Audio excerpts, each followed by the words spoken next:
বান্দারা উঠে যাবে, তখন আল্লাহ তাআলা ফেরেশতাদেরকে সাক্ষী রেখে বলেন, উশহিদুকুম আন্নী কদ গফারতু লাকুম, ও ফেরেশতারা তোমরা সাক্ষী থাকো, এই মাজলিসে যারা বসেছিল আমি আল্লাহ তাআলা এদের জীবনের সকল গুনাহ মাফ করে দিলাম। সুবহানাল্লাহ।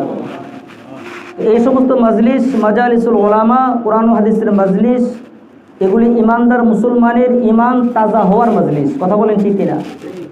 এই সমস্ত মাজলিসে আসলে ইমান তাজা হয়, ইমানের মধ্যে শক্তি চলে আসে। আর যখন ইমানি শক্তি বেড়ে যায় তখন ওই সমস্ত মানুষের দ্বারা আল্লাহ পাকের গোলামি করা, আল্লাহ পাকের হুকুম মানা তার জন্য সহজ হয়ে যায়। আজকে আমরা যারা নামাজ পড়ি, আল্লাহ পাকের হুকুম অনুযায়ী চলার চেষ্টা করি, আমাদের মতো কিছু মানুষ আছে, কিছু বাবাজিরা আছে, কিছু ভাই আছে, তারা আল্লাহ পাকের হুকুম মানে না, নামাজে আসে না, আল্লাহর বিধান অনুযায়ী চলে না।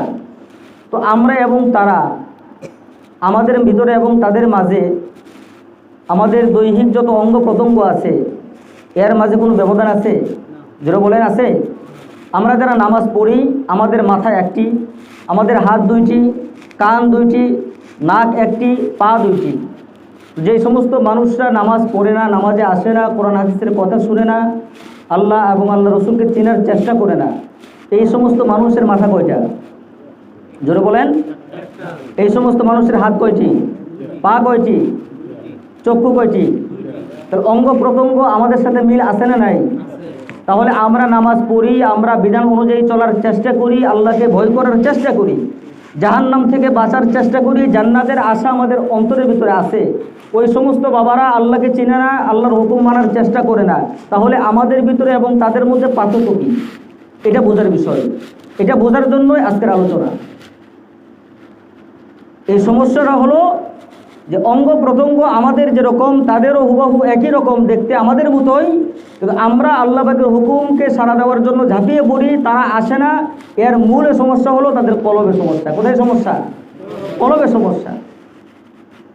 আমাদের কলবে যেরকম আল্লাহর মহব্বত ভালোবাসা, নবীজি মোহাম্মদ রসুল্লাহর মহব্বত ভালোবাসা আছে, আমাদের তুলনায় তাদের কলবে আল্লাহর মহব্বত, নবীজির মহব্বত কম। এজন্যই আজান হওয়ার পরেও যখন মুয়াজ্জিন আজানের মাধ্যমে ডাক দেয়, নামাজের দাওয়াত দেয়, তো এই নামাজের আজানের ধ্বনি আমাদের কানেও যায়, তাদের কানেও যায়। আমরা দৌড়াইয়ে চলে আসি নামাজ পড়ার জন্য, আর ওই সমস্ত বাবাজিরা, যুবক ভাইরা আসে না কেন? বলে কলবের সমস্যা। কোথায় সমস্যা? কলবের সমস্যা।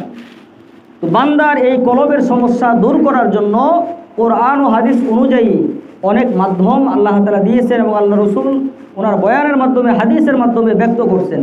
তো এর ভিতরে, সকল মাধ্যমের ভিতরে সহজ আসান একটি মাধ্যম হলো আল্লাহ পাকের জিকির। সুবহানাল্লাহ।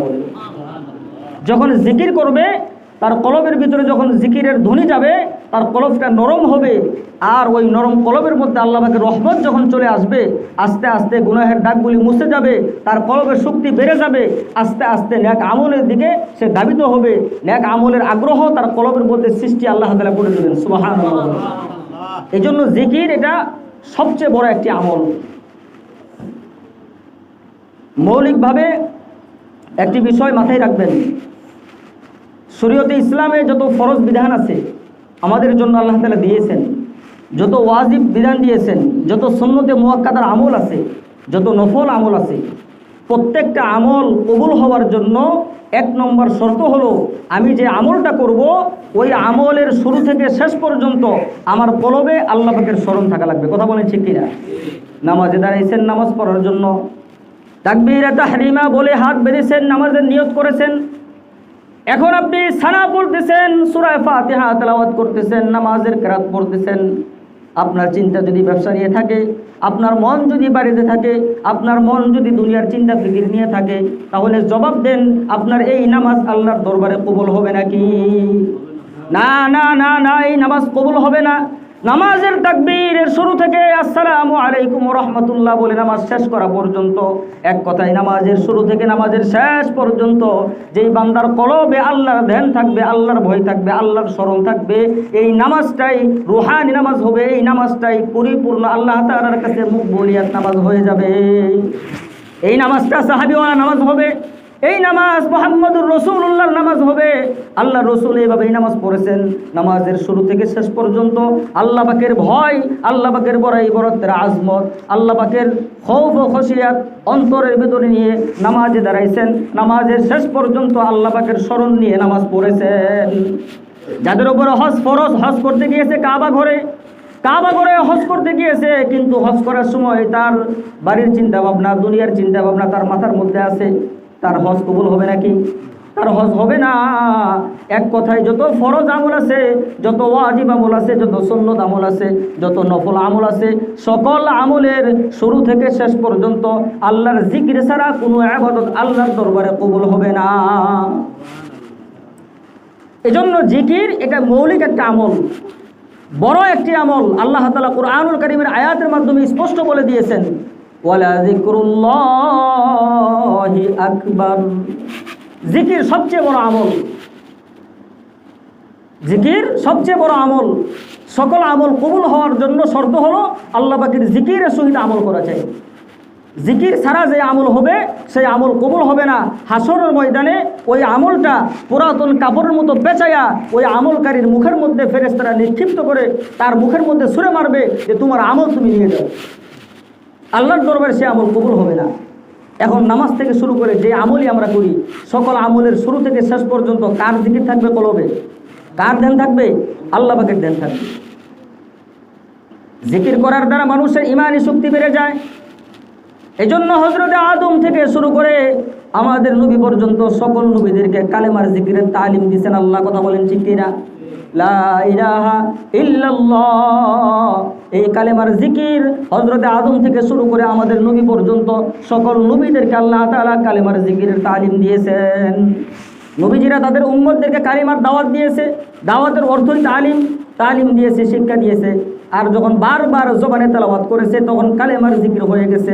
আল্লাহ রাসূল সাল্লাল্লাহু আলাইহি ওয়াসাল্লাম বলেন, যেই ব্যক্তি দৈনিক 100 বার কালেমার জিকির করবে, লা ইলাহা ইল্লাল্লাহর জিকির করবে, কাল কিয়ামতের ময়দানে এই মানুষটার চেহারা, দুনিয়াতে মানুষটা হোক কালো, একেবারে কালো, দেখতে ভালো না, বিশ্রী দেখা যায়, কিন্তু আল্লাহ রাসূল বলেন কাল কিয়ামতের ময়দানে, হাসরের ময়দানে এই কালো মানুষটার চেহারাটা আল্লাহ তাআলা পূর্ণিমার চন্দ্রের চেয়ে উজ্জ্বল করে উঠাবেন বলে সুবহানাল্লাহ।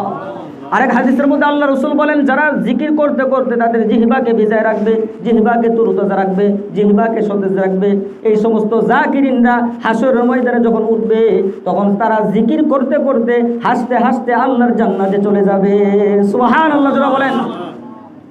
এই জন্য আল্লাহ রাসূল হাদিসের মধ্যে বলেন, আকসিরু যিকরাল্লাহি হাত্তা ইয়াকুলু মাজনুন। তুমি এমনভাবে মাওলার জিকির করো, এমনভাবে আল্লাহ পাকের জিকির করো, যেমন দুনিয়ার ফাসেক ফুজ্জার যারা আছে এরা যেন তোমাকে দেখে বলে লোকটা পাগল হয়ে গেছে। এমনভাবে আল্লাহর জিকির করো দুনিয়ার ফাসেক ফুজ্জাররা যেন বলে যে লোকটা পাগল হয়ে গেছে। এখন জবাব দেন, আমরা কি সেইভাবে জিকির করি নাকি? যারা মসজিদে আসি, নামাজ শেষ হইতে দেরি হয়, মসজিদ থেকে বাইর হইতে দেরি হয় না, অথচ নামাজের পরে তসবিহ আছে। আল্লাহ রাসূল বলেন, নামাজ শেষ করে সুবহানাল্লাহ 10 বার, আলহামদুলিল্লাহ 10 বার, আল্লাহু আকবার 10 বার, এই তসবিহগুলি যারা পড়বে, আল্লাহ রাসূল বলেন ফরজ নামাজের মধ্যে যদি ভুল হয়ে থাকে, ত্রুটি হয়ে থাকে, এই তসবিহগুলিকে উসিলা করে আল্লাহ তাআলা ফরজের ভুলগুলিকে মাফ করে দিবেন। আল্লাহ রাসূল নামাজ শেষ করে ইস্তিগফার পড়তেন 3 বার, আস্তাগফিরুল্লাহ পড়তেন।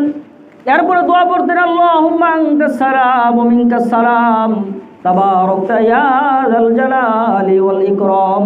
আর দোয়া পড়তেন, আল্লাহুম্মা ইন্নাকা আলা যিকরিকা ওয়া শুকরিকা ওয়া হুসনি ইবাদাতিক।